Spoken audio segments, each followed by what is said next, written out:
Thank you, Deputy Presiding Officer. It's my great privilege to speak for the Liberal Democrats in this important debate. Monsters are real. They may wear business suits or military uniforms, but they have walked among us. We see the evidence of their works in the bleaker chapters of human history, and this week, Presiding Officer, we recognise the darkest chapter of all in Holocaust Memorial Day. We remember the persecution and the mechanised slaughter of over 17 million people, more than a third of them Jewish, whole communities, huge segments of entire races, and those the Nazis found to be deviant, seditious, disabled, rounded up and shipped to camps like Auschwitz, Treblinka, and Belsen to be murdered. This outrageous regime was only made possible with the total capitulation of thousands of otherwise normal people, and among them the handful of decent people who Ruth Davidson reminds us averted their eyes.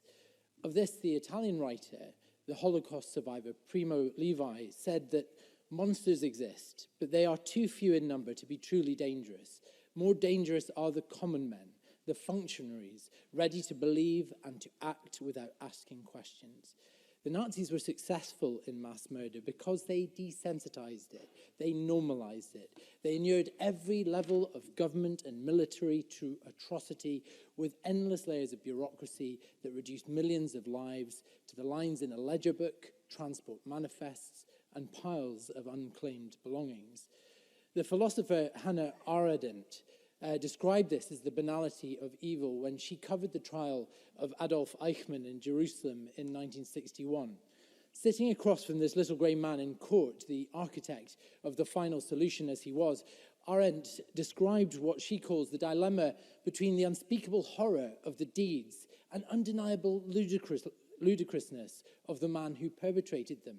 He was, she said, terribly and terrifyingly normal. There are photographs of Eichmann at that trial, a gaunt and elderly man in a suit, straining to hear the translation of the case against him. Yet this same man was reported to have said in Argentina before his capture by agents of Mossad and Shin Bet that he would leap laughing into the grave because the feeling of 5 million people on his conscience would be for him a tremendous source of satisfaction. Monsters are real, presiding officer.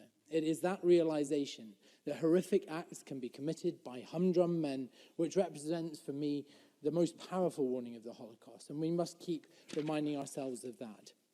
This period of history begins to move out of living memory. That has already been said, and it is incumbent on all of us to keep that memory alive and to pass it on to our children and to theirs to come. And to that end, presiding officer, I'm very proud to be a patron of Vision Schools, the award that we heard about in Time for Reflection. It's an initiative devised by the School of Education at the University of West of Scotland, and they're doing their best to educate Scottish children around the country. And research shows how imperative that work is, because according to a poll reported by the BBC News recently, 1 in 20 UK adults believe the Holocaust just did not happen.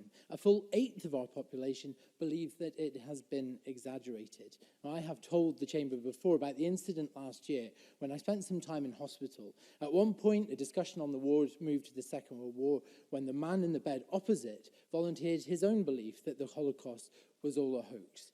In the argument that followed, he revealed that the basis for his position was rooted in some videos he'd seen on YouTube.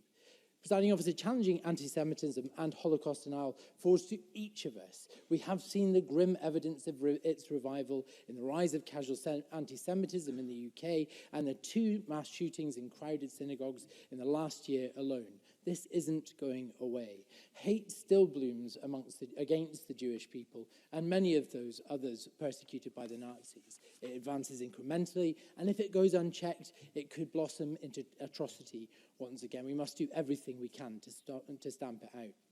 Presiding officer, when we speak about the Holocaust, we speak too readily about the monsters. In the study of its gruesome history, we come to the names of its perpetrators before we come to the names of its victims and survivors. But perhaps that is because the names of those who perished are so innumerable, their stories too heartbreaking.